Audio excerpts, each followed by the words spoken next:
Viewer, behold, today I bring you Final Fantasy VII, the remake. Now, this game came out a while back. I never really had time to play like that. I played it a little bit, but then I got busy and couldn't finish it. So I came back and I finished it, and man, this game was fucking awesome. Now, this game had a bit of a controversy when it first came out, and I'll get into that later. But for those of you who just want the quick gist of it so you can go, come and go, this is a fun action RPG game, and I highly recommend it if you've never played the original game, because you get to experience the characters and a whole new twist on the story. A lot of fun, especially right now if you have Game Pass or PS Plus, it's most likely on there. But if you haven't played it and you want to try it, I recommend it. But the battle system is wonderful. It feels like it kind of feels like they combined Kingdom Hearts. Like they took like a dash of Kingdom Hearts' battle system and more needed like RTS feeling. Like it gives you like a strategy type feeling, and it's really cool. It's not like Baldur's Gate where everyone takes their turn, everyone stops when one guy moves. It's kind of like a free flow system. Or if you actually want, you can have like a classic system where it's like the original pick the moves, like hit fight and do that, and your character will block automatically, so he'll always be taking reduced damage. But yeah, I think the game is totally worth it. I think it's like $20 right now. For $20, this game is a fucking steal. I highly recommend it. But yeah, it's just that's out of the way. Let's get into the gameplay. Okay, so how the combat system works is you have your standard squares attack, and if you hold the button, he does like a unique attack that will sometimes they'll kind of have like a knockback attack, which will help with combos and stuff. And then you have the triangle button or Y, or I don't know, on PC will be like kind of like it's different for each character. Each character has a different move they can do, but for Cloud, he'll switch into like an assault stance. Now, when he's in assault stance, he'll like slice and dice and do crazier slashes. Tifa, she does a uppercut, which you can do to cash out crazy combos. Barrett, his is unique to where you have to keep shooting, and notice that look at his gun. When his gun turns red, when you hit the triangle button, he'll do a quick barrage of very powerful blasts. So each that adds a little bit more, like it adds like each character has their own unique combat style, and then they also have abilities which they get from weapons.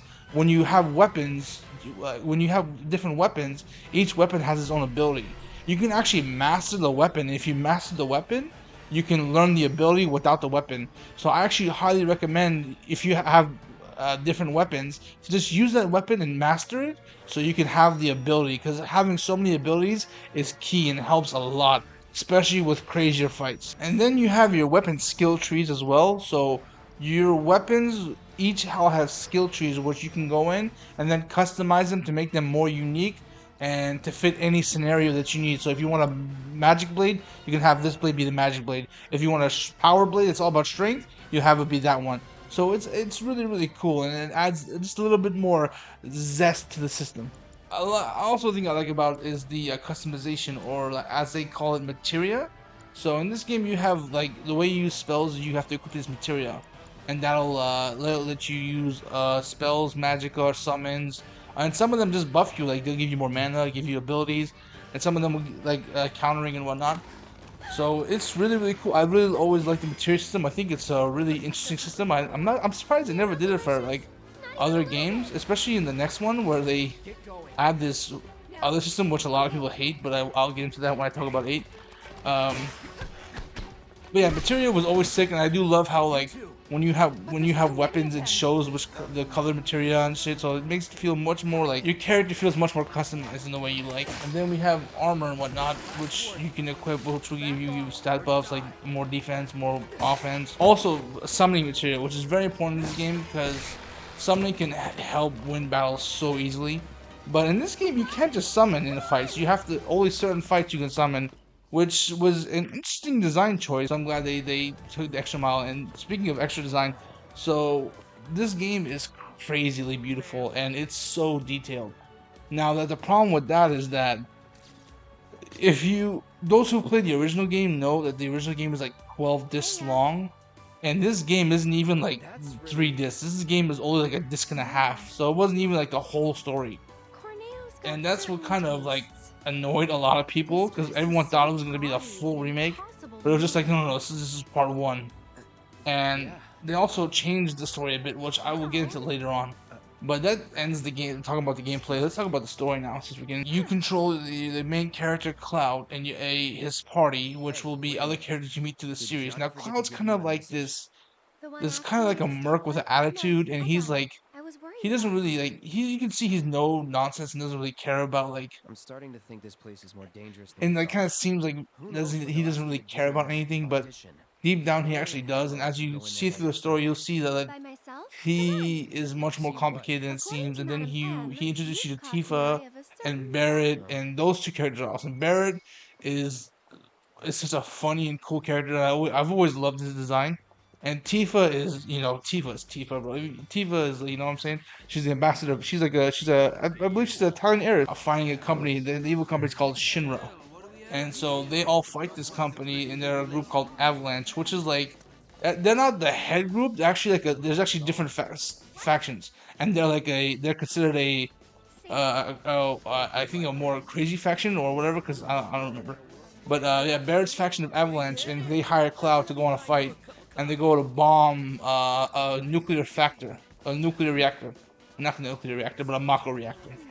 Um, and when they bomb the Mako reactor, it leads to a chain of events that pretty much lead to them having to run away because they get caught, and Cloud gets separated from the group, and where he meets another girl named Aerith, who turns out to be an ancient. And then when she gets in the thing, it gets into a crazy ass thing. So the story for this game is pretty wild. I get to sit here and explain it while my head turns in 4 different directions trying to figure out what the hell's going on. But the story's awesome story, and also all the characters are interesting. That's also a really important thing. Like Barrett comes from a past where like he met this little girl named Marlene, and like her mother gave it to him, so he felt like he had to do something.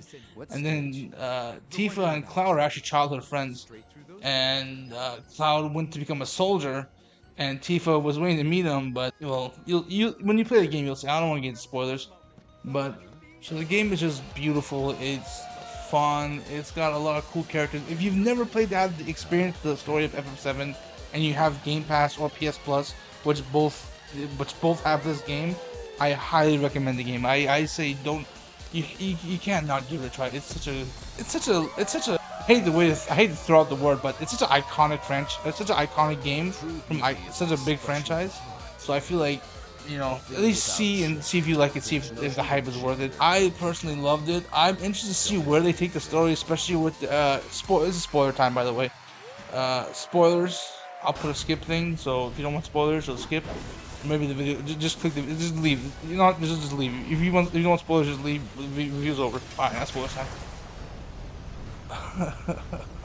Yeah, so they're actually in like they split the world in 2 universes, or like some sort of multiverse, and they have like these like ancients, aliens that are like, I don't know, like they're playing more of a part, and they're like the canon police, where they have to make sure shit happens in the canon. I'm not really sure, but they're like ancient ghosts that decide they're like, listen, the canon has to happen.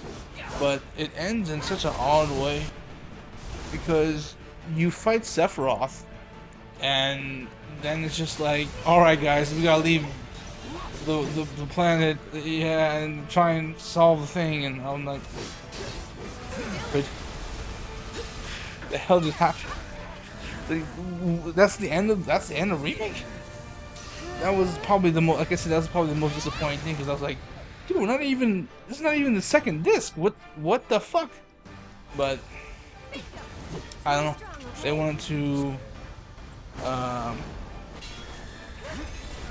I guess they wanted to focus more on detail, and I guess if they put the whole all 10 discs in one game, it would have been like 750 gigabytes, or like 1 terabyte. It'd be the first terabyte game.